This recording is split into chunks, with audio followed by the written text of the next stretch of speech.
Whether the recent price action in Bitcoin has made you think that perhaps it's time to upgrade your security, get a hardware wallet, perhaps you've decided it's time to teach a spouse or partner or someone else how to access your Bitcoin if something happens to you, or perhaps you're simply wanting to have a spare device that you can have just take all the stress out of firmware upgrades as well.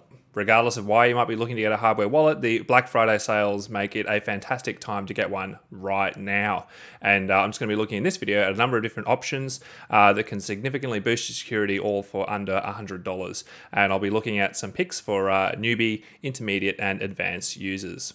All right, so we're just on my website, just under the hardware wallets comparisons page. And what I've actually gone and done is just add in a column for Black Friday sale price for all the different wallets that I've got on there, as well as Black Friday code. And these are all ones I've got hands-on experience with, ones I've got.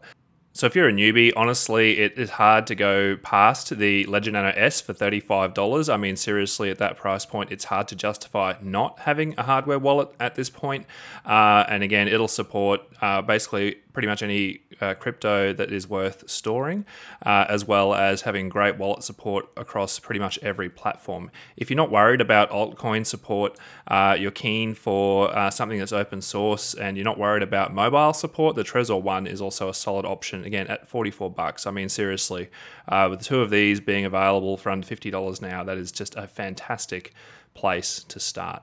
The pick I would suggest for someone who is after something more intermediate would actually be the Kobo Vault Pro, particularly in terms of Bitcoin, in that it's a solid QR code cold storage device. There's no SD card juggling, especially if you just ditch all of their software and just run the Bitcoin only firmware on it and use it with either Electrum, Blue Wallet, or Wasabi.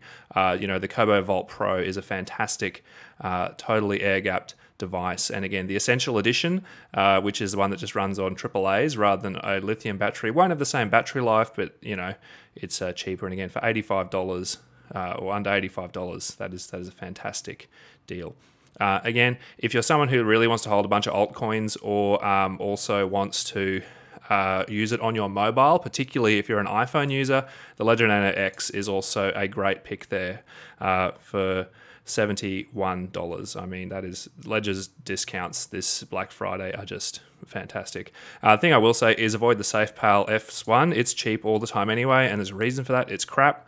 So just don't touch that. The Keep Key is an interesting device in that you can get it for $10 if you KYC with Shapeshift, but the software support on the Keep Key has just been getting worse every year. And while the Keep Key is interesting, if you like to tinker with things, if you're someone who is going to prefer just to use the software and the documentation that ships with it, the Keep Key is really not worth it, even at $10. The only other thing I'll mention, if you're a power user, obviously there is the Coldcard Mark III now that you can get for $102 US, so just slightly over $100. But again, this is definitely not as easy and user-friendly as the others, simply because it doesn't come bundled with any software of its own, and it also doesn't allow you to do things like recover if you forget your PIN. So, if you have a Coldcard Mark III and you forget your PIN, the device is bricked. But, if you're a power user, that might be the kind of functionality you're actually looking for. So again, great time to get a hardware wallet. And as always, if you decide you want to buy one of these and help me out in the process, there'll be affiliate links in the description, as well as these links on my comparison page, which are affiliate links as well.